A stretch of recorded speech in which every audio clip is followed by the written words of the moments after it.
Bonjour et bienvenue à vous dans cette petite vidéo où on va parler justement du dos pour comprendre et apprendre à en prendre un peu plus soin. Pour ça, on va remettre en cause les anciens principes qui sont l'adaptation de la position de travail, les écrans à la bonne hauteur, ne pas trop se pencher en avant pour aller ramasser les objets, essayer d'avoir le dos droit en permanence. Ça aujourd'hui, on va voir qu'on va le remettre en cause et on va même l'oublier, le mettre d'un côté parce qu'un dos fort, c'est un dos qui est capable d'encaisser toutes les contraintes, que ce soit de la flexion en avant, que ce soit rester longtemps dans une position assise, dans une position compliquée.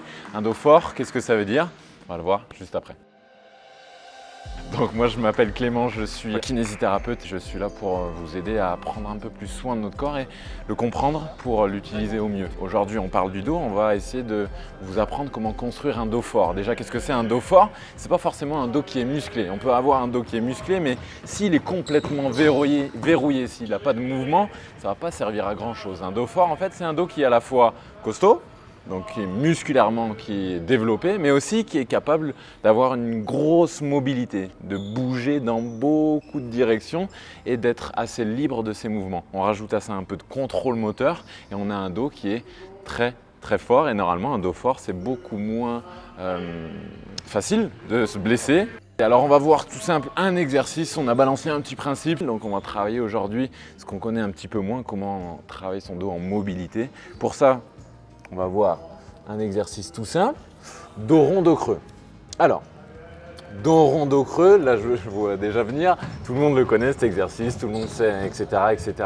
Nous, on va voir un petit peu le level au-dessus, c'est-à-dire on va mettre un peu de contrôle moteur. Pour ça, je vous laisse vous passer à quatre pattes et on va venir, au lieu de faire l'ensemble de l'amplitude en global, on va essayer de dissocier ce qui se passe vertèbre après vertèbre. Dissocier, ça veut dire je commence avec les lombaires, je remonte au niveau thoracique, je vais thoracique haut et je finis par les cervicales.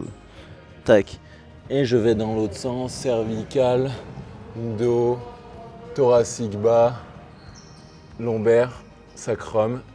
Et j'essaie de faire en fait une vague au fur et à mesure du mouvement.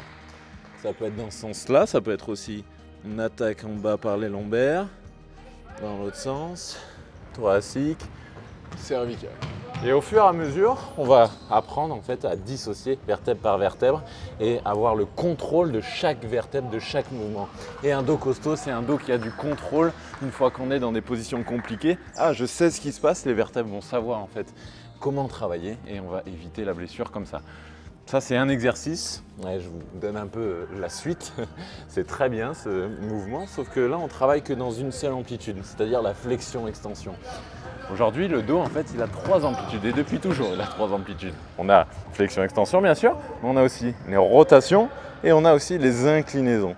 On va voir qu'on peut faire encore un peu mieux que dos rond, dos creux, mais c'est déjà un super exercice quand on apprend à dissocier vertèbre par vertèbre.